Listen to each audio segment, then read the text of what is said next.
नमस्कार, आप सभी का एक बार फिर से स्वागत है हमारे चैनल भक्ति ज्ञान में। माघ मास के शुक्ल पक्ष की एकादशी को जया एकादशी कहते हैं। पद्म पुराण में जया एकादशी का महत्व बताया गया है। पद्म पुराण के अनुसार मृत्यु के बाद जीव को अपने कर्मों के अनुसार उसके अदृश्य शरीर में जाना होता है, जिसे भूत पिशाच की योनि कहा जाता है। जया एकादशी को इसी योनि से मुक्ति दिलाने वाला कहा गया है। शास्त्रों में बताया गया है कि जो व्यक्ति इस एकादशी का व्रत करता है उसे कष्टदायक योनि से मुक्ति मिलती है और उसे इस योनि में नहीं जाना पड़ता। एक बार अर्जुन ने भगवान श्री कृष्ण से कहा, हे भगवान, आप कृपा करके मुझे माघ मास के शुक्ल पक्ष की एकादशी का महत्व विस्तार पूर्वक बताइए। माघ शुक्ल पक्ष की एकादशी में किस देवता की पूजा करनी चाहिए? इस एकादशी व्रत की कथा क्या है और इसे करने से क्या फल मिलता है? कृपया शीघ्र बताइए। भगवान श्री कृष्ण ने कहा, हे अर्जुन, माघ मास के शुक्ल पक्ष की एकादशी को जया एकादशी कहते हैं। इस दिन उपवास रखने से मनुष्य भूत प्रेत पिशाच आदि योनि से मुक्त होता है। इस दिन विधि पूर्वक उपवास करना चाहिए। अब मैं तुम्हें जया एकादशी व्रत की कथा कहता हूँ। एक समय की बात है, नंदन वन में उत्सव का आयोजन हो रहा था। देवता आर्षि मुनि सभी उत्सव में मौजूद थे। उस समय गंधर्व गा रहे थे और गंधर्व कन्याएं नृत्य कर रही थीं। इन्हीं गंधर्वों में एक मालवान भी था जो बहुत ही सुरीला गाता था। जितनी सुरीली उसकी आवाज थी उतना ही वह रूपवान भी था। गंधर्व कन्याओं में एक पुष्पवती नाम की नृत्यांगना भी थी।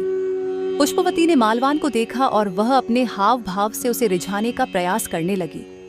मालवान पुष्पवती पर आसक्त होकर अपने गायन का सुर ताल भूल गया। इससे संगीत की लय टूट गई और संगीत का सारा आनंद बिगड़ गया। उस सभा में उपस्थित देवगणों को यह अच्छा नहीं लगा।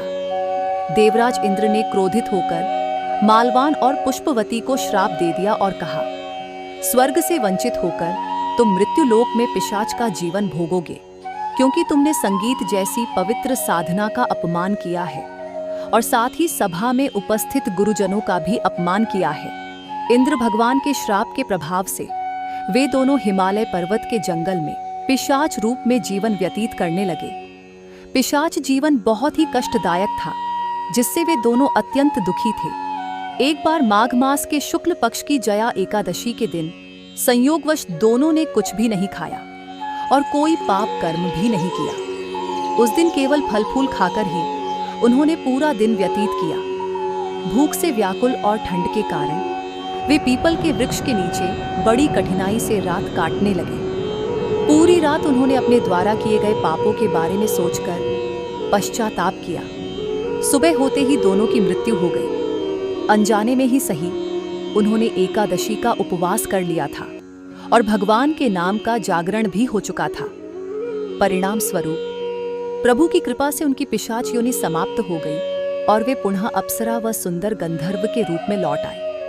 वे सुंदर वस्त्रों और आभूषणों से अलंकृत होकर स्वर्ग लोक को लौट चले। जब देवराज इंद्र ने उन्हें स्वर्ग में देखा तो वे आश्चर्यचकित रह गए। उन्होंने पूछा कि वे उनके श्राप से मुक्त कैसे हुए।